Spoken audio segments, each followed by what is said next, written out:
सुजलां सुफलां मलयज शीतलां सस्यश्यामला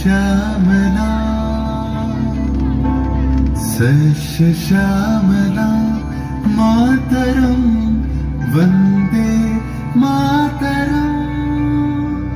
1908 সালের 11ই আগস্ট কিংসফোর্ডে বন্দে মাতরম বলার দোষে যে বালককে বেত মারার হুকুম দিলেন ব্রিটিশ সরকার, তারই পক্ষে দাঁড়িয়ে ক্ষুদিরাম বসু ও প্রফুল্ল চাকি সাহেবের ফিটন গাড়ি লক্ষ্য করে বোমা চালালেন মুজফ্ফরপুরে। সাহেব নিহত হলেন না, তবু নাবালক ক্ষুদিরামকে ফাঁসির হুকুম দেয়া হলো।